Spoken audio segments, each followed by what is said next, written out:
আপনি কি কখনো ভেবেছেন হোটেলে রাত কাটাতে গিয়ে হঠাৎ দরজা জানালা নিজে থেকেই বন্ধ হয়ে যাচ্ছে, কিংবা খালি ঘরের টেবিল চেয়ার নড়ে উঠছে? স্বাগতম জাপানের ভয়ঙ্কর ভুতুড়ে হোটেলের গল্পে। জাপানে শত শত বছরের পুরনো কিছু হোটেল বা রিয়োকানের সঙ্গে জড়িয়ে আছে অদ্ভুত সব কাহিনী। স্থানীয়রা বিশ্বাস করেন এগুলো শুধু মানুষের থাকার জায়গা নয়, বরং আত্মাদেরও আবাসস্থল। অনেক অতিথি জানিয়েছেন মাঝরাতে হঠাৎ দরজা জানালা জোরে বন্ধ হয়ে যায়। আবার কেউ বলেছেন খালি ঘরে টেবিল চেয়ার নড়ে ওঠে। আর সবচেয়ে ভয়ঙ্কর হলো কখনো কখনো করিডোরে ভেসে ওঠে অচেনা ছায়া।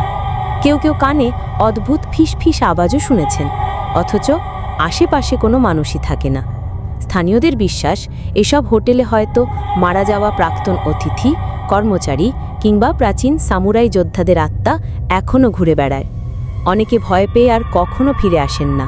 কিন্তু আশ্চর্যের ব্যাপার হলো অনেক পর্যটক ইচ্ছে করেই এসব হোটেলে রাত কাটান শুধু ভৌতিক অভিজ্ঞতা পাওয়ার জন্য। জাপানের এই ভুতুড়ে হোটেলগুলো এখন রহস্য আর রোমাঞ্চের অংশ হয়ে গেছে। সত্যিই কি এগুলো আত্মার আবাসস্থল, নাকি মানুষের ভয়ের কল্পনা? সেটা হয়তো চিরকাল রহস্যই থেকে যাবে। বন্ধুরা, এরকম অদ্ভুত ঘটনা জানার জন্য আমাদের চ্যানেলটি সাবস্ক্রাইব করে রাখবেন। ধন্যবাদ। আবার দেখা হবে অন্য কোনো ভিডিওতে।